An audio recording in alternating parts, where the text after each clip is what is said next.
Oke, hadir semua ya. Oh, ada yang tidak hadir, Bu. Siapa yang tidak hadir, Epi? Siapa namanya yang anak baru tuh, Bu? Devia, Bu. Oh iya, Devia, Bu. Devia, kemana Devia? Kenapa tidak hadir? Sakit, Bu. Sakit. Ada Devia nitip surat sama kalian? Tidak, Bu. Tadi ada kawannya yang bilang, Bu. Cuma ini Oh, surat ada, ada, Bu. Surat nggak ada. Pada pertemuan awal Ibu sudah sampaikan kalau kalian sakit tolong titip surat ke teman yang ada di dekat rumah kalian. Paham? Bu. Sebelum masuk ke materi, Ibu ingin masing-masing kalian menyebutkan apa cita-cita kalian dan kenapa kalian bercita-cita jadi profesi tersebut. Bisa? Bisa, Bu. Dimulai dari Rabiah dulu. Sebutkan nama, cita-cita, dan alasan memilih cita-cita tersebut. Bu, ini masuk, Bu. Oke, silakan. Baiklah Bu, nama saya Rabiah Arabiah. Saya bercita-cita menjadi dokter. Kenapa saya bercita-cita ini? Supaya bisa menyembuhkan orang banyak, Bu. Oke, bagus ya cita-citanya. Lanjut, Tuti. Saya bercita-cita sebagai arsitektur, Bu, agar bisa membangun rumah sendiri gimana maunya kita, Bu. Oke, lanjut, Fitri. Saya bercita-cita jadi guru, Bu. Bisa mengajarkan anak supaya pintar. Oke, lanjut, Epi. Kalau saya juga sama cita-citanya dengan itu, Bu. Karena menjadi guru, Bu. Karena pekerjaan guru itu adalah pekerjaan yang paling mulia, Bu, untuk mencerdaskan anak-anak. Oke, lanjut, Puja. Sama Bu, ingin jadi guru karena ingin mencerdaskan anak bangsa. Oke, sudah semua ya. Wah, cita-cita kalian hebat-hebat sekali. Nah, kalian tadi kan sudah menceritakan apa masing-masing cita-cita dari kalian, dan kalian sudah menyebutkan apa alasan kenapa kalian memilih cita-cita itu. Nah, untuk mencapai cita-cita kalian yang sudah kalian ceritakan tadi, menurut kalian apakah cukup hanya dengan kalian tidur dan bermimpi saja? Tidak. Lalu apa yang harus kalian lakukan? Dengan usaha dan doa, Bu. Oke, bagus. Nah, sekarang Ibu ingin mengajak kalian membayangkan sesuatu. Misalnya hari ini kalian duduk di bangku SMP kelas 8 dan 15 tahun lagi cita-cita kalian tercapai. Ada yang sudah jadi guru, ada yang sudah jadi dokter, ada yang sudah jadi pengusaha. Menurut kalian, apakah kehidupan kalian nantinya akan sama dengan kehidupan kalian yang sekarang? Tidak, Bu. Apa yang berubah?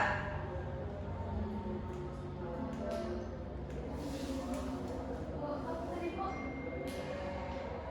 Kehidupan kalian yang sekarang dan 15 tahun lagi ketika cita-cita kalian sudah tercapai. Jadi apanya yang berubah, Pi? Pola pikirnya yang pertama, Bu. Terus Insya Allah bisa jadi sukses, Bu. Besok. Berarti pekerjaannya juga berubah kan? Ada, Bu. yang pertamanya kan seperti sekarang kami cuma jadi seorang siswa.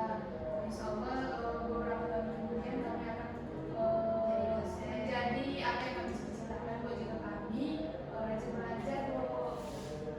Oke, bagus. Nah, perubahan kehidupan seperti inilah yang dinamakan dengan mobilitas sosial. Hari ini kita akan mempelajari materi mobilitas sosial.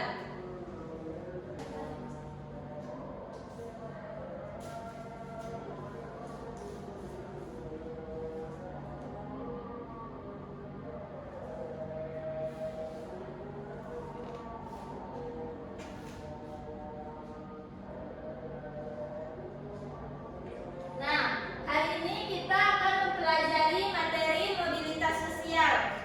Tujuan pembelajaran kita hari ini agar kalian mampu menjelaskan pengertian mobilitas sosial, mengidentifikasi bentuk-bentuk mobilitas sosial, menganalisis faktor pendorong dan penghambat mobilitas sosial, serta dapat menyimpulkan dampak mobilitas sosial dalam kehidupan sehari-hari.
seperti kita setelah melaksanakan jenjang pendidikan dari SD lanjut kepada SMP Bu.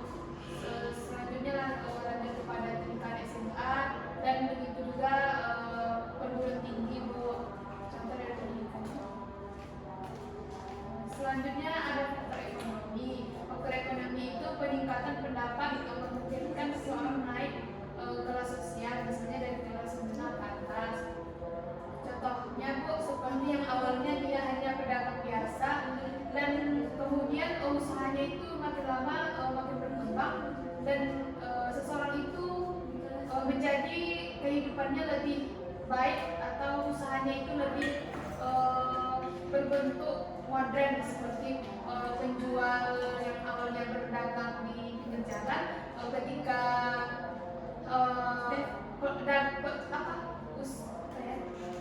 usahanya itu naik, maka ia akan membuat usahanya tersebut menjadi seperti restoran dan lain sebagainya. Oke, bagus. Beri tepuk tangan untuk Evi.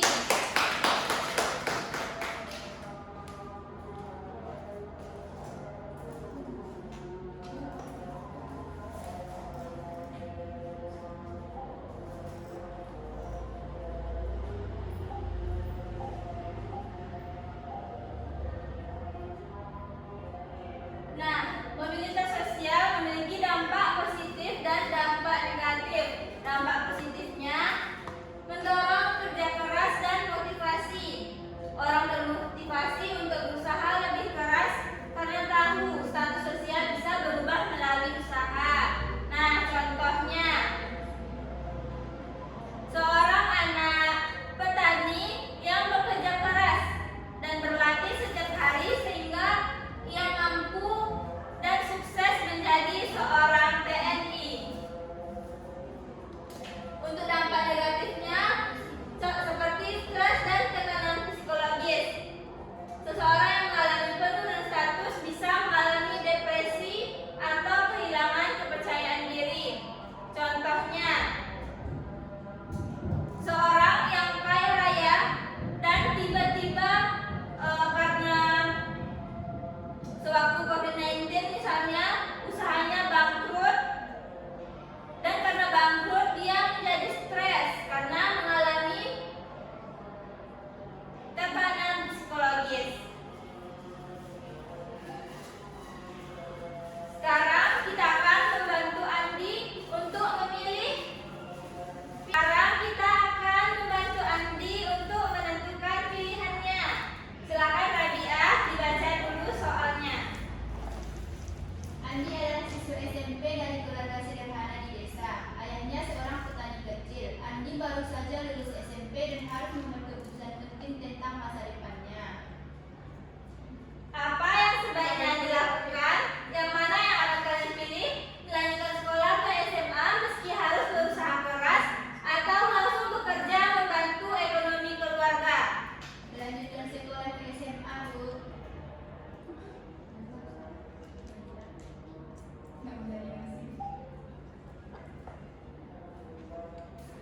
Tuti, tolong baca lagi soalnya. Beberapa tahun kemudian, Andi mendapat kesempatan mengikuti pelatihan keterampilan komputer yang diadakan pemerintah daerah. Namun, pelatihan ini diadakan di kota dan membutuhkan waktu 3 bulan. Apa pilihan Andi? Mengikuti pelatihan demi masa depan yang lebih baik atau tetap di desa karena tidak mau meninggalkan keluarga? Mengikuti pelatihan demi masa depan lebih baik, Bu. Dari pilihan Andi tadi, artinya Andi sudah melakukan mobilitas vertikal naik. Dia berhasil meningkatkan status sosialnya ke arah yang lebih tinggi.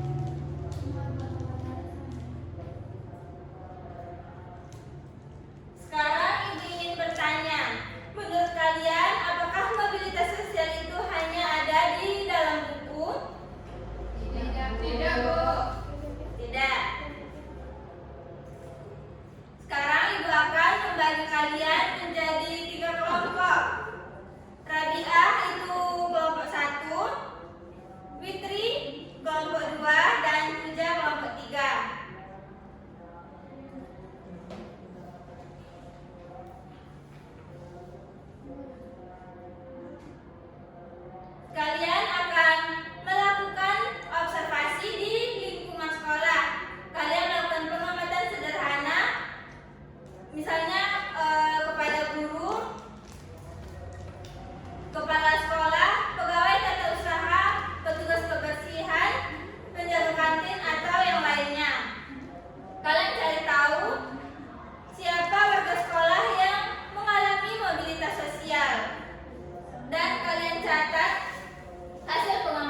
Sekarang Ibu akan membagikan LKPD untuk pengamatan kalian nantinya.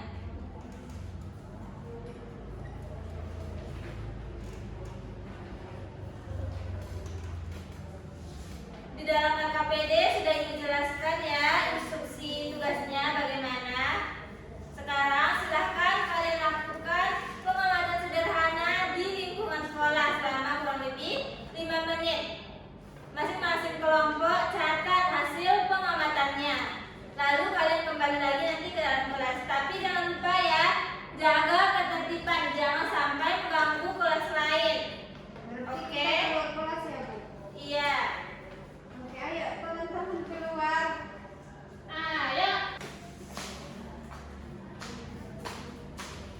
Iya. Ayo, weh. Iya.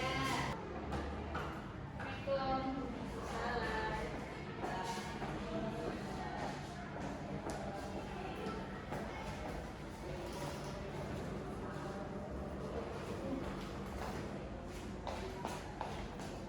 Oke, sekarang silahkan kalian duduk kembali ke tempat duduk kelompok masing-masing. Kalian tadi sudah mencatat kan hasil pengamatan di luar kelas? Sekarang silahkan presentasikan hasil pengamatan yang sudah kalian lakukan tadi. Dimulai dari kelompok 1. Tuti. Iya, Bu. Baik teman-teman, saya akan mempresentasikan dari kelompok kami, yaitu dari objek pengamatan ada Bapak Andi, yaitu pedagang sembako. Hasil dari pengamatan kami adalah bagaimana kondisi atau pekerjaan objek yang diamati pada masa lalu. Pada masa lalu Bapak Andi bekerja sebagai buruh harian dengan penghasilan yang tidak tetap sehingga kondisi ekonominya masih sederhana. Untuk pertanyaan yang kedua, bagaimana kondisi atau pekerjaan objek yang diamati saat ini? Yaitu saat ini Bapak Andi telah memiliki toko sembako sendiri dengan penghasilan yang lebih baik dan usahanya semakin berkembang. Terus yang ketiga, apakah terdapat perubahan kedudukan atau status sosial? Jawabannya yaitu iya, terjadi perubahan status sosial dari buruh harian menjadi pemilik usaha sehingga kedudukannya di masyarakat menjadi lebih baik. Untuk yang nomor 4, faktor apa yang menyebabkan perubahan tersebut? Jawabannya, perubahan tersebut disebabkan oleh kerja keras, ketekunan, pengalaman, kemampuan mengelola usaha, dan dukungan dari keluarga. Yang terakhir nomor 5, apa dampak perubahan tersebut bagi kehidupan orang yang diamati? Yaitu pendapatan meningkat, kebutuhan keluarga dapat terpenuhi, anak-anak memperoleh pendidikan yang lebih baik dan kesejahteraan keluarga meningkat. Sekian yang dapat saya sampaikan, teman-teman. Oke, silakan duduk kembali Tuti. Nah, kelompok 1 tadi sudah menjelaskan. Artinya Pak Andi mengalami mobilitas vertikal naik. Oke, sekarang silakan perwakilan kelompok 2 presentasikan hasil pengamatan kalian tadi. Kepada Evi, silakan Evi.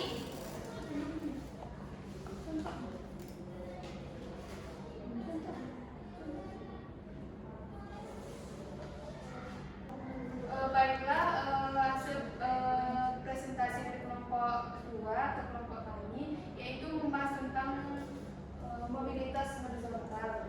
Jadi mobilitas horizontal itu yang dapat kami pahami, misalkannya kan Bu, seseorang guru itu mengajar di sekolah yang ada di Lubuk Lintah ini kan Bu. Kemudian guru itu berpindah karena perpindahan masa jabatannya atau di dalam di dalam apa namanya itu Bu? Di dalam lembaga pendidikan ada perpindahan, misalkan dia menjadi guru P3K Bu. Jadi jabatan tersebut membuat ibu tadi itu berpindah tempat mengajarnya Bu. Yang pertamanya dari Lubulita, kemudian dia pindah ke Padang apa yang di Padang Pariaman. Padang Pariaman Bu. Nah jadi itu juga termasuk daripada contoh mobilitas horizontal Bu. Pekerjaannya tetap, namun tempat pekerjaan itu yang berbeda Bu. Itu Bu dari kelompok Bu. Oke, bagus. Silahkan duduk kembali Epi. Beri aplaus untuk kita semua.